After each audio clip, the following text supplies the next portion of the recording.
Good morning, evaluators. My name is M. Harshni. I am working as assistant professor in the RBVR Women's College of Pharmacy.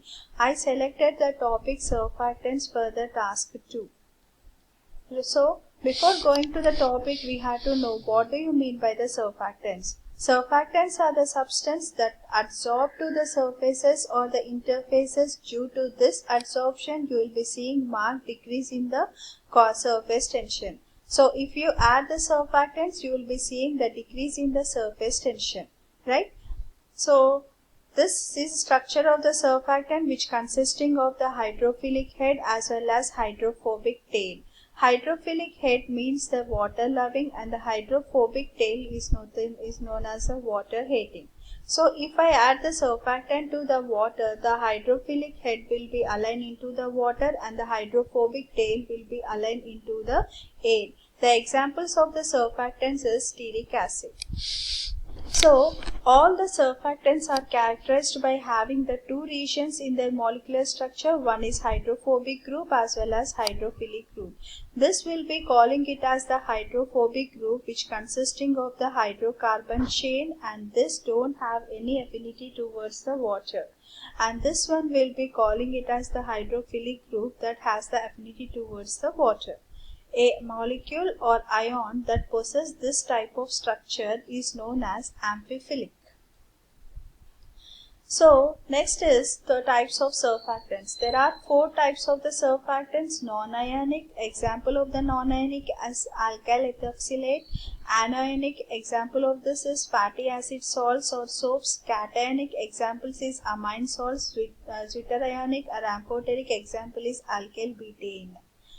Next, CMC, critical micellar concentration. This is the one of the important property of the surfactants. Critical micellar concentration is the concentration of the surfactants at which we will be seeing the formation of micelles.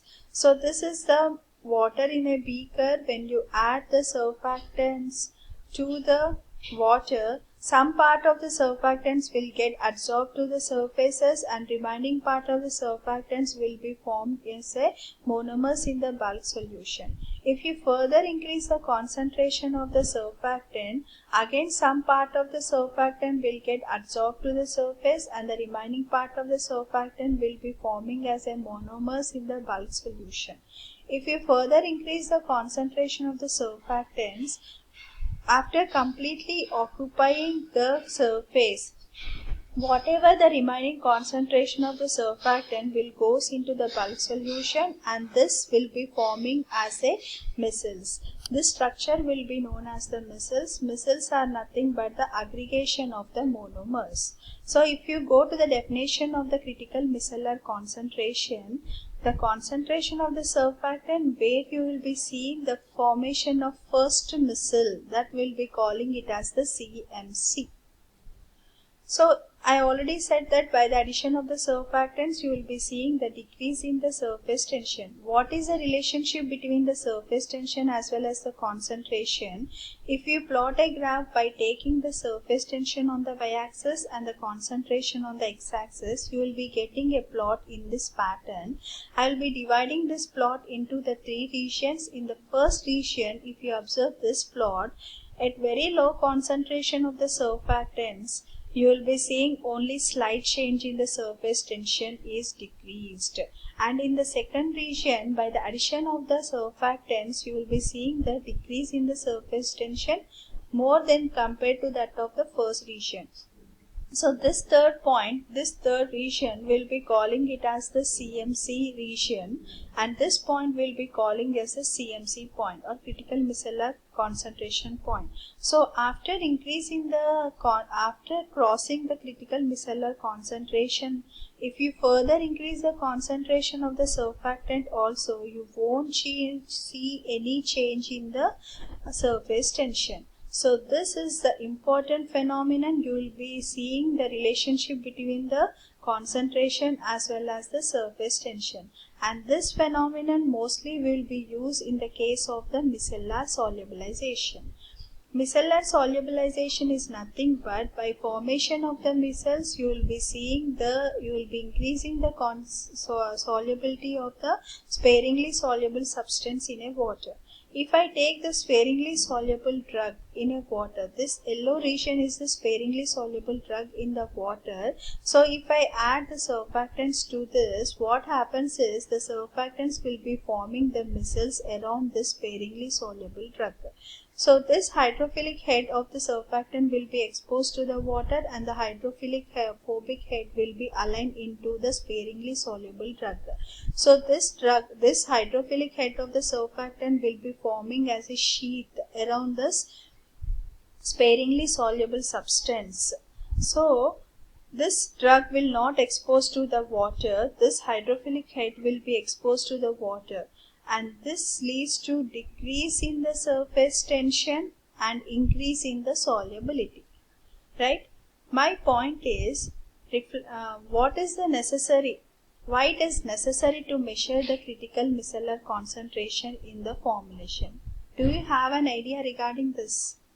So why it is necessary? Because surfactants are used in the formulations generally to decrease the surface tension and to increase the solubility, right? So, but the surfactants are poisonous to the body. So, as it is poisonous to the body, we can't eliminate the surfactant usage in the formulation. But by determining the CMC, we can decrease the usage of the surfactant, because anyway after the CMC, whatever may be the concentration of the surfactant, the surface tension will remain same.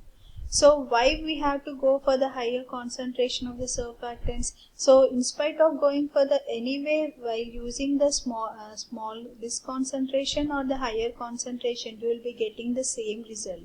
So why to increase the usage of the surfactant in the formulation? So we will be determining the CMC point, and we will be determining the concentration of the surfactant, and this concentration of the surfactant will be used in the formulation. Right? So this is the main motto for the determination of the CMC in the usage of the surfactants. So these are the applications of the surfactants. Surfactants are used in the formulation of solutions and formulation of suspensions, formulations of emulsions, formulations of suspensions, formulations of emulsions, formulations of ointments, as well as formulation of shampoos. So this is the conclusion for my presentation. By using the phenomenon of micellization, we can increase the solubility of the poorly soluble API. And next point is, by considering the factor of critical micellar concentration, we can modify the micelle size, shape, and release profile also. And how it is applicable in the knowledge in the field of pharmacy is, it improves the API stability. Thank you.